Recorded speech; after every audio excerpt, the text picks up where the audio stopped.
welcome back to the JLR Guru channel, and today I am answering your questions. So a week ago I asked you to submit me questions in the comments section on a special video, and plenty of you have done that, so we're going to get those questions answered for you today, and I'm going to answer those in the order in which they were submitted. And first up we've got Guido H, who has acknowledged that he's first. Well done. And he's asked me, why did you start working for Jaguar Land Rover? And he's also asks, what should Jaguar improve on the I-Pace? Thank you very much for being the first to submit a question. Right, first question you asked, why did I start working for Jaguar Land Rover? Who wouldn't want to work for Jaguar Land Rover? It's a British brand, they sell amazing cars, they've got a fantastic customer base. The customers are actually better than some of the other brands I've worked for. So for example, I've worked for some German brands, Mercedes-Benz, BMW.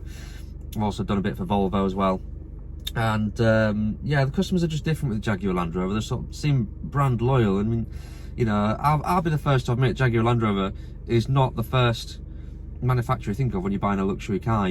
Most people default to Mercedes, BMW, Audi, Lexus even sometimes, but the customers that we seem to have just seem to keep coming back, and that's why I like it. And in addition to that, fantastic product. You know, you look at the lineup that we've got at the moment, it's absolutely amazing, and the technology that's coming through into the cars is absolutely fantastic. So, so that's the reason. You asked me, what should Jaguar improve on the I-Pace? The obvious answer to that is improve the range.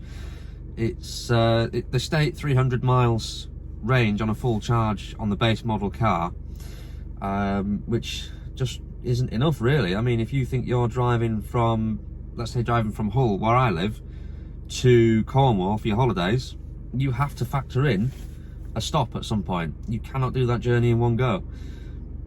So, you know, a lot of people have made it known that I haven't featured the I-Pace on the channel, and that's because it's not one of my favourite cars. Whilst I think it's a fantastic car in the sense of technology, it just isn't quite there yet with the range that you've got. I mean, I know battery technology does limit us on what we can do, but I don't think the infrastructure is there either, in terms of, you know, do you know where your local charge point is? Do you think if you went there now it would be available? That's the thing you've got to ask. So range would definitely be the thing I'd improve. Thank you for your question on that. Next question comes from Everything Cars and More. Before I get into the question, check out his YouTube channel, plenty of car content on there. Go and have a look if you haven't already. And he's asked, what would your ideal Jaguar be if you had to design one? And I'm assuming that you're asking, what would I configure from the current model lineup on the Jaguar site? And if that is the question, then my answer would be, it would be an F-Type, obviously. I'd go for the P575 V8 engine, and I would paint it Velocity Blue. I would have a black interior, a wheel upgrade, exterior black pack, and I would fit it with as many options inside as I could. So that would be it. Thank you very much for your question. Next one comes from the most random YouTube name I've ever heard in my life, and this person is called Empty Council House UK. Right, so 3 questions from you, and you've asked, have you ever had a used car that you just couldn't sell due to its undesirable colour, low specification or mileage, or will any car sell at the right price? Question 1. Do you or staff at your dealership get a discount when buying a new or used JLR product? And question 3, if money was no object, what is your dream car and why? Thank you in advance. Well, thank you for your questions. Question 1, so used cars. You have sort of answered the question within your question, that used cars will sell. It's a question of how long do you wait. I mean, it doesn't matter what the spec is or what's wrong with the car in the opinion of whoever's talking about it. Right price, right person, eventually the car will sell. It's just how long do you wait for that person to come along? How long do you keep reducing that car down until you're making no money on the car and you eventually have to send it to auction? We do have one that's in stock at the moment that we are really struggling with, so if you know anybody that would like a Loire Blue Range Rover with a red leather interior, get in touch. This is what it looks like.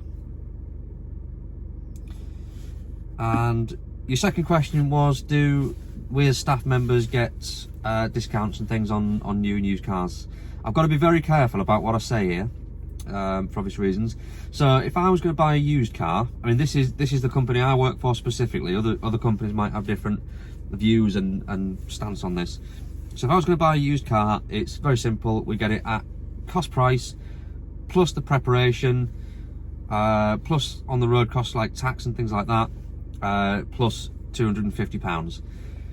The FCA have changed finance rates in terms of treating customers fairly. That's quite boring if you look into that in any detail, but that summarises it. So I could now, I would have to pay the same APR rates as anybody else walking into the site. The only benefit I would get on a used car would be that I would get the money off the car and at cost plus prep plus £250. That's on a used one. On a new one, there are incentives put on by Jaguar Land Rover to buy new cars, and you are only allowed one a year, and it's a system called Privilege, and you have to apply for a Privilege voucher, which of course involves you confirming that you work for a JLR or a JLR site, etc, etc. You're allowed one a year, and then depending on the model that you're looking at, Jaguar Land Rover will give you a percentage of the pre-VAT price off the price, if that makes sense. I can't go into too much detail about that for obvious reasons, but that answers your question. And then your third question was, if money was no object, what is your dream car and why? You're struggling. Well, I'm going to struggle, sorry. I'm limiting me to one car. If money was no object, I would have a garage full, but the one car that I would choose would have to be an F-Type Project 7. Just because it's a brilliant looking car. It makes all the right noises. It's got a V8 engine, and I just think they're absolutely fantastic. And not only that, I think because of it being a limited run car, if you've not seen one, I'll put one on the screen now. With it being a limited run car, I think that's going to be an appreciating car. I don't think you'd lose money on that. So hopefully that answers your question. I don't think I've seen one on the market for less than 150,000 just yet. So next question. Thank you for your questions, Empty Council House UK, by the way. Can you do a comparison between the 2021 Velar and the 2021 F-Pace, asks Jordan Blake, and also can you try and get a 2021 Mercedes-Benz AMG GT for a couple of hours so you can compare it with a 2021 F-Type? Right, let me answer your first question. Yes, I can do a comparison, but at the moment with lockdown, I'm limited on what cars I can drive, and I can't be in and out of all these different cars, because once I drive a car, once I've done the car for the channel, off camera, what you guys don't see is that I then have to put it through a full sanitization process. So everything that I've touched in the car, which bear in mind I'm doing a review on it, so it's most of the car anyway, have to get that whole car sanitized, and that takes time. So once we are out of lockdown and all these rules and regulations have been taken away, then absolutely yes, I will do that comparison for you. In fact, it'll be a good scenario to get both cars on the channel and see what we can do in terms of me on my own doing a comparison. We'll see how that'll work. And can you try and get a 2021 Mercedes AMG GT for a couple of hours so you can compare it with a 2021 F-Type? Unlikely.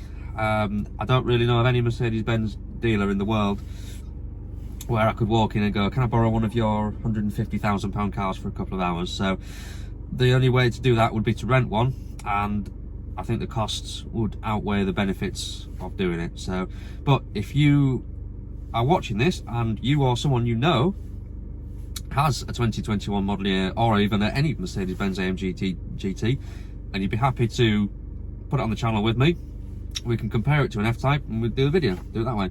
But getting one from Mercedes-Benz or a Mercedes-Benz dealer, I would say probably unlikely. Thanks, Jordan Blake, for your questions. Next one comes from Selena Smith, and she asks, does the 2021 XE now have 40/20/40 rear seats as standard? Answer to that question is no, it's not standard. It's a £440 option, but as part of that option, not only do you get it's weird this one, you get the folding seats in, as you say, a 40/20/40 split configuration, but they also make them heated as well. I don't know why. It's a £440 option. It's all one one thing. So thank you very much for your question, Selena Smith. Next question comes from Gustav M, and the question is, hi, what is the real world MPG for the 2021 MHEV Velar? Can't really answer your question because I've not had a chance to drive one yet. So that car's come out during lockdown. Now the published figure for that car as a combined figure is 84 miles to gallon. That's using the combustion engine and the electric engine together. Real world, I would say probably knock 10-15 off that, because that, assuming that doesn't account for things like the amount of people in the car, luggage, road conditions, weather conditions, all that things. So I would certainly say work on probably 70 if you're going to use those engines together. Thank you for your question. Hi Matt, thank you for the opportunity to ask you this question. No problem. I bought a 2020 Defender 7 months ago and it has a dent in the roof. I reported it to my dealer in the first week, but have not been able to get the dealer to resolve the issue. The dealer does not keep me updated unless I email, and brushes me off saying they're dealing with it or that the sales manager is aware. How can I get the dealer to resolve the issue? Thank you. That comes from Don Pettigrew. Hopefully I've said that right. Thank you for your question. Right then, so you bought a car from Jaguar Land Rover and you are dissatisfied with it. 7 months ago, mind you, he does say the dent is in the roof, and I'm not able to see the roof on a Defender, so I'm not questioning why it's taking so long to see it, but I understand why it may have taken you that long. Reported it to dealer in the first week, not been able to get the dealer to resolve the issue. Right, so I take it then that you have escalated this to not just the sales manager but also the dealer principal, or the head of business, depending on what they call it. That would be my first port of call, because if you start emailing heads of business, they do not want you to go down the complaints route. No dealer wants that. So you would like to assume that the head of business will have the influence, shall we say, to get the relevant people in that business to get everything sorted for you. Now then, if you do that and you still get no joy, your next port of call is to launch a customer complaint directly to Land Rover. And you can do that by way of either email or telephone. If you just Google Land Rover Customer Services, you'll find the number. They will then get in touch with the dealer, and the dealer's already on the back foot because in the eyes of Jaguar Land Rover, they've ignored a complaint from a customer. So Jaguar Land Rover will force that dealer to at least look into this and get it resolved. Now then, it shouldn't be too much to resolve, because you say it's a dent. You don't say whether or not it's broken the paint or the size of the dent. So it should be a case of dent man comes in, all the tools, pop the dent out, and away you go. Simple as that. Let me know how you get on with that. I'm interested to find out. So thank you for your question, Don. Next question comes from John D Welsh, and he asks, what is your real honest opinion of the new Defender? Now, you don't specifically say whether it's the 110 or the 90, so I'll assume it's a general question. I'm going to answer that in two ways. From a business point of view and from a sales executive's point of view, fantastic. And the reason for that is it's bringing in so many customers to our business, customers that we wouldn't otherwise have had. So the benefit to me personally and financially is brilliant, because it means we've got more opportunity to sell more cars, wide range of customers coming in. Not only that, it's you've got the passenger car, you've also got the commercial car as well. So we're sort of opening JLR up into a new market sector there with the commercial vehicles. So that's the business side of things. Me personally, it's not the sort of car that I would choose. The styling doesn't really do a huge amount for me, and I know this is probably going to offend some Defender owners, but bear in mind this is my opinion, and you know, you don't have to listen to it, but the styling doesn't do anything for me. And I think the size of the car, looking at the 110, we actually parked a Defender 110 next to a full-size Range Rover Vogue, and the Defender was bigger. So it's difficult, because that car has got such a following, and you're getting all the people that have had one before coming in going, oh yeah, the new Defender, yeah, we just want a new Defender. They don't care what it looks like, they just want to own another Defender. You know, the sort of people who, when in 2015 they stopped making it, their heads came off because they're like, what are we going to buy when we need to replace this? So now they're all coming in and buying that. We're also getting businesses coming in as well. But me personally, I don't particularly like the car. It's lovely to drive, super smooth, the technology in it's brilliant. But if you said to me, there's a Defender, you can have that, or there's a Jaguar F-Pace, you can have that, I'm going to the Jaguar. So don't particularly like styling, don't like the size of it, do like the technology on the inside. Yep, so hopefully that answers your question. Thank you very much for that. Next question comes from Grooming Chief 65, and got quite a. I'm gonna trim this down a little bit because there's a lot here. I'd like to hear you discuss vehicle warranty, extended warranty options on JLR vehicles, how to leverage warranty or maintenance plans to keep costs manageable for JLR vehicles, new versus pre-owned, best bang for buck. I'm going to stop your question there. I appreciate you've wrote a lot more, but I've got the gist of what you're asking. So let's take the new car for example. So on every, this is in the UK by the way, so I can't speak for other overseas. In the UK, you're going to get 3 years unlimited mileage warranty from JLR. That covers all mechanical and electrical failure, and it also comes with breakdown cover for UK and Europe, and that includes everything from a puncture, home start, right through to, you know, the engine's falling out, which won't happen by the way. Now that comes as standard on every new car.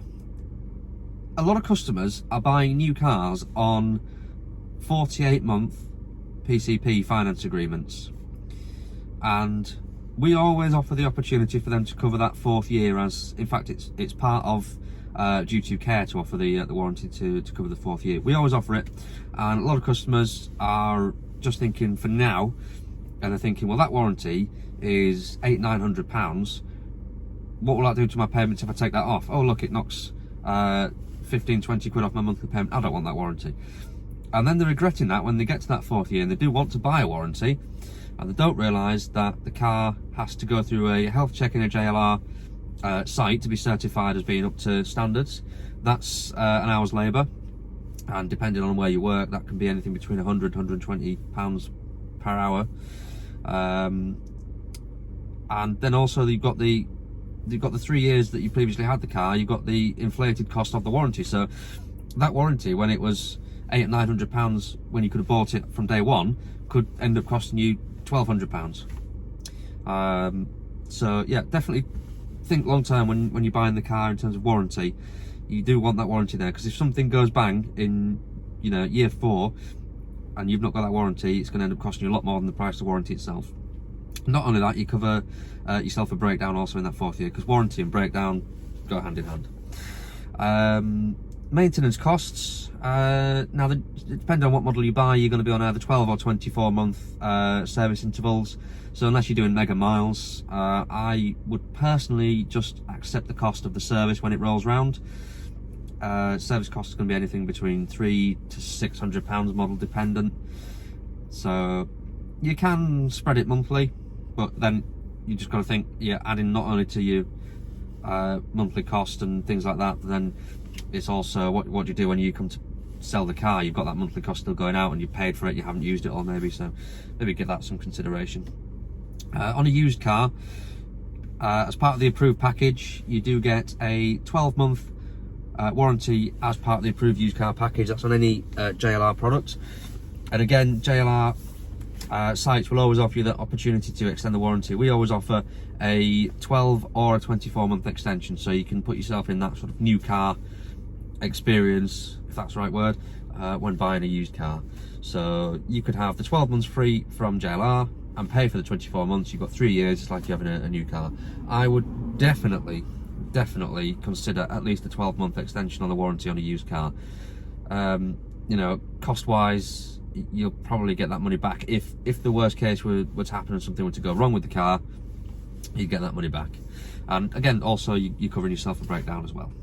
So hopefully that's answered your question there, and thank you very much for it. Next question comes from, let me just open it up, Alamai, hopefully I've got that right. I love a Q&A, thank you. Oh, you're welcome.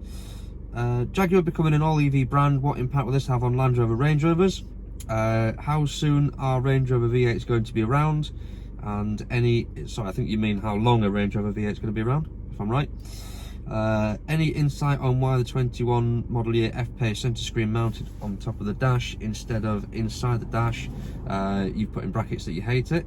And are Range Rovers also going to have a similar centre screen designed to the 2021 F-Pace? And when is the refreshed lineup of Range Rover Sports coming? A lot of questions there, thank you for them. That's exactly what we wanted. Right, question one that you asked, Jaguar becoming an all-EV brand, how will that affect Land Rovers? I don't think it will. You tend to find that the technology is shared between the two brands. So any technology that Jaguar introduces will find its way into Range Rover and Land Rover, and then vice versa. So for example, the Range Rover and Range Rover Sport since 2018 have been offered with the P400e setup, which is a petrol engine with an electric motor, so a hybrid. That has just found its way across into the Jaguar F-Pace for 21 model year. So that is going to improve sales of the F-Pace, whereas before you would have been limited to a Range Rover and had the huge cost of that. More people can now buy a hybrid in a Jaguar F-Pace for less money. So I think it'll be a good thing for both brands. You've asked me how long a Range Rover V8 is going to be around. To buy new, probably not long, unfortunately. I'm assuming you're talking about the petrol V8s. Yeah, I think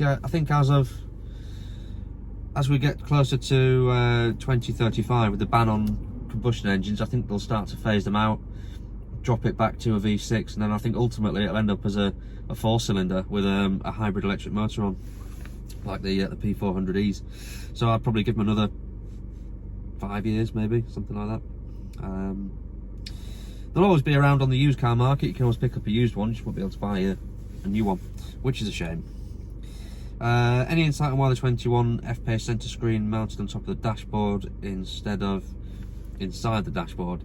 Yep, I know exactly why it is. It's because the screen, the new screen, the 11.4 inch touchscreen, would not have had this. It wouldn't have had the space to fit it within the dash, with everything else that needs to go around it, such as your climate control, your heated seat switches, your heated screen switches, and then all the electrics behind it. So whilst I appreciate what you're saying, they've gone to a sort of, you know, we've stuck it on the dash kind of approach. That is unfortunately the modern way. I think they were trying to avoid the sort of Tesla look where they've got one big screen controlling everything.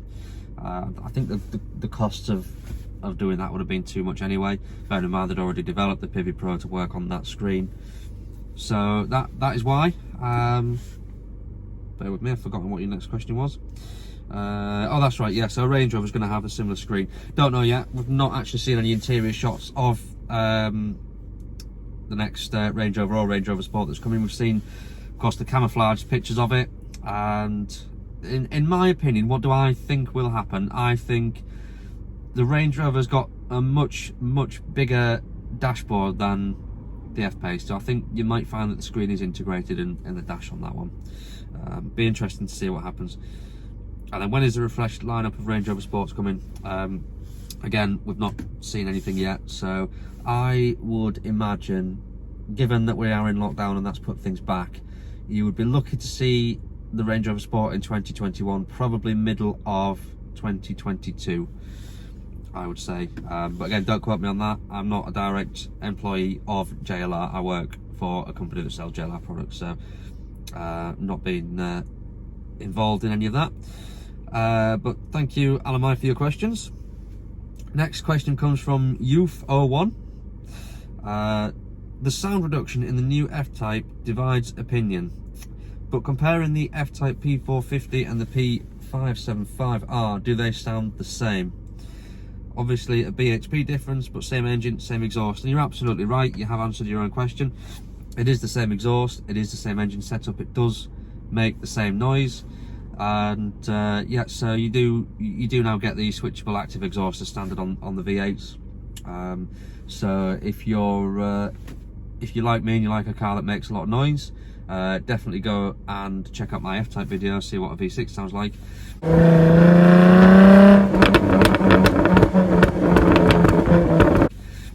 But if you're buying a P450 or a P575, it will sound the same.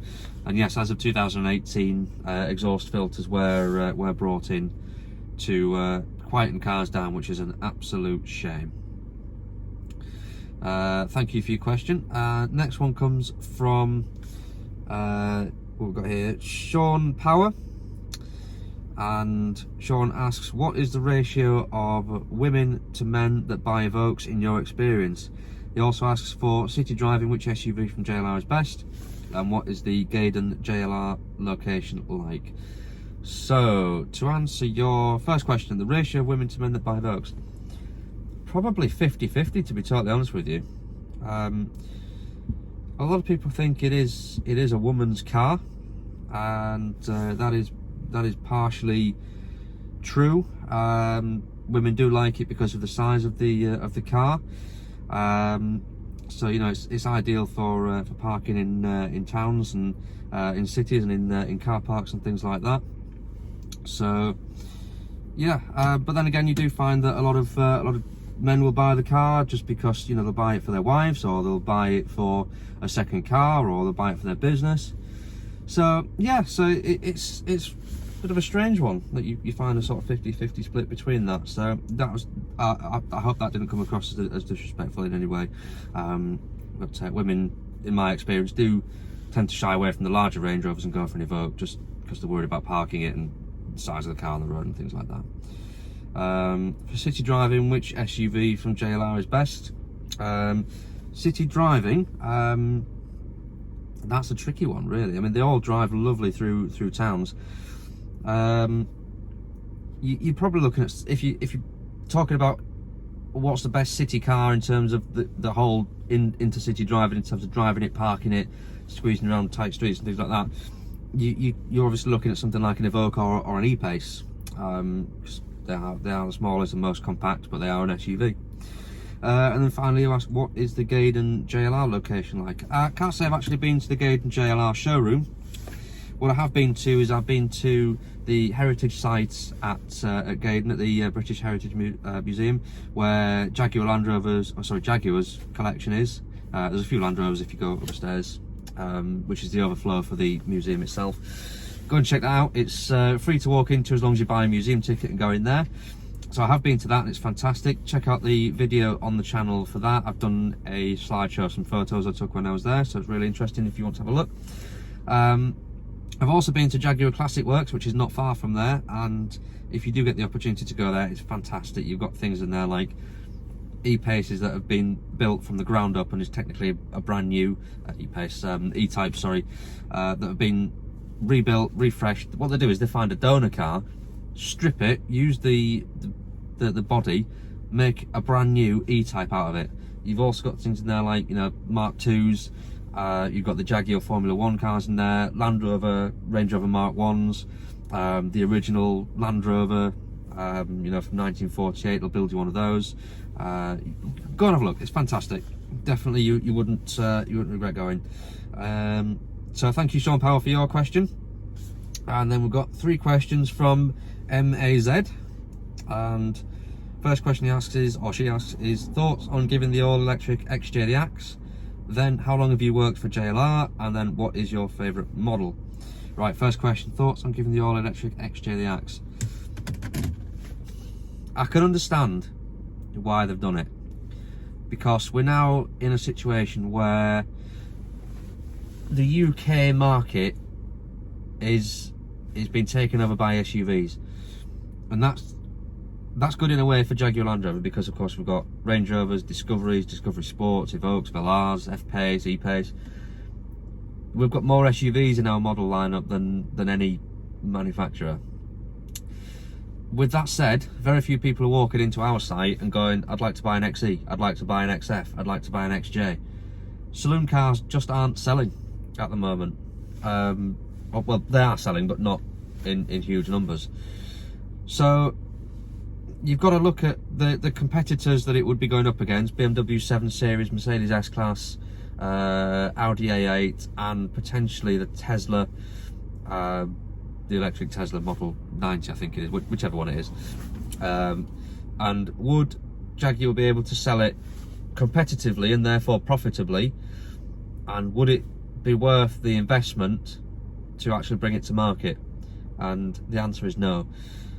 And well, I've sort of answered your question by giving you facts, but my opinion on it is I'm absolutely gutted about it, because you think of a Jaguar, you immediately think, depending on when you were born and you know what involvement you've had with Jaguar, you immediately think of Jaguar having that big saloon in the range. So you know, if you like Jaguars of old, it'll be, you know, series 1, 2s and 3s XJs. For me, like when I first got involved with the brand, it was the X351 shape, which I've done a review on the channel. That's the Jaguar that you think of when someone says Jaguar to you, you think of big saloons. So it is a bit depressing that they've axed the XJ. How long have you worked for JLR? 3 years.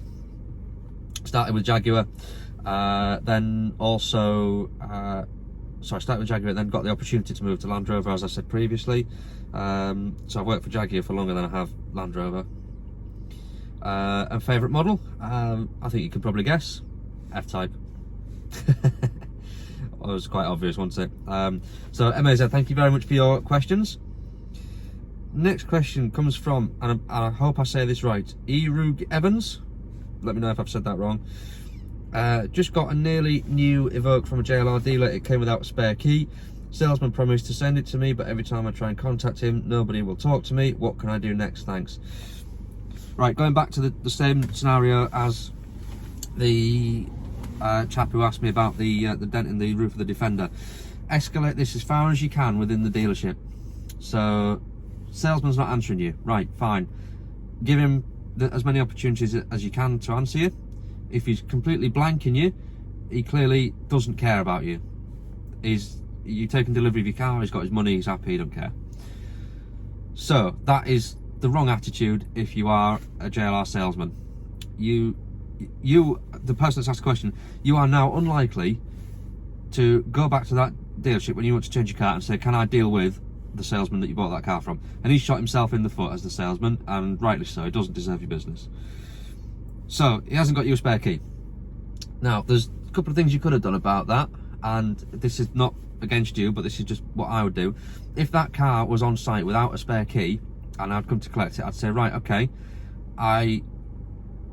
I'll come back and get the car when it's got the spare key, because that'll make them get the spare key, because they'll want that car off site. Okay, so you could have done that.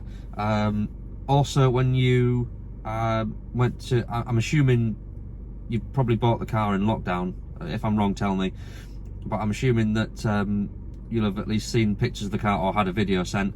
I would have then been saying, can you just confirm it's got 2 keys? Like you'd say, well, how long's the MOT?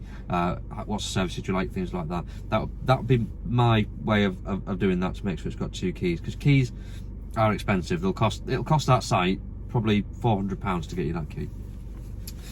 Right, so the salesman's not answering you. Escalate it up to his sales manager. If the sales manager then blanks you, go to head of business or dealer principal. Dealer principal blanks you, that's an absolute disgrace. Go to Jaguar, Land Rover, sorry, launch a customer complaint, and they will get in touch with the dealership. Let me know if you get that sorted, and let me know how you get that sorted as well. Be interested to hear from you. Thank you for your question. And then the final question comes from Alonso Rodriguez, and he asks, there is a remote app that explains stuff with FAQs on the Jaguar F-Pace. Is there a similar app for the Velar, please? To answer your question, yes, there is. So you're referring there to Jaguar iGuide. Quite simply, it is Land Rover iGuide. And if you're downloading an app to your phone, I'm assuming you are, rather than an iPad and things like that, I would say go on your App Store or your Google Play, or whatever it is, whichever app store it is, and just search for iGuide, and it will come up with all the iGuides, not just for Jaguar but for Land Rover as well, and that will give you an idea of how to work things in your car, like an owner's manual in your hand, things like that. And you can also go online, because Jaguar Land Rover have actually put on some videos for new owners, where if you've taken delivery of a car, they have put on handover videos for you. So you can go on there and type into YouTube Land Rover Discovery handover video, and it'll come up with a person doing essentially what my job would be, sitting in the car and talking you through all the controls. So definitely have a look at that as well, because you might find the answer to some of your questions on there. Right, that is all of the questions answered. Thank you very much for submitting them. And now I've got a question for you. The question is, what do you want to see on the channel? Now, I know that a lot of you have suggested me doing some comparisons and driving some cars, and that's fine. I will do that once we are out of lockdown, because as I said earlier, I'm limited on what I can and can't drive. But is there a car that you want to see on the channel? Do you want to see some older cars?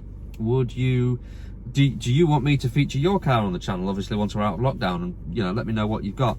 If you've got something that is a bit rare and a bit special, or even if it's not, but you just think it's the best car on the planet, let me know. And if you're local to me, I'm quite happy to travel and feature some cars on the channel. So let me know what you want to see. And do you want me to do another Q&A session? Have you enjoyed this one? I know it's gone on for a bit longer. It's probably a half-hour video for some. But do you want me to do another one? Have you enjoyed it? Do you think, do you know what, it's not really worth doing? Or would you rather just answer your questions in the comments? So yeah, let me know on that. Thank you very much for watching. Please like, share and subscribe if you haven't already. And I checked this morning, we are up to 550 subscribers, and that is just absolutely, I haven't got words for that. That is fantastic. Thank you so much to those who support the channel and continue to get in touch. And there's some of you who have watched every single one of my videos and put a comment on as well. So, you know, that just means the absolute world to me, and I really appreciate that. So yeah, let me know what you think in the comments. Answer my questions, I've answered yours, and we'll see you in the next one. Bye for now.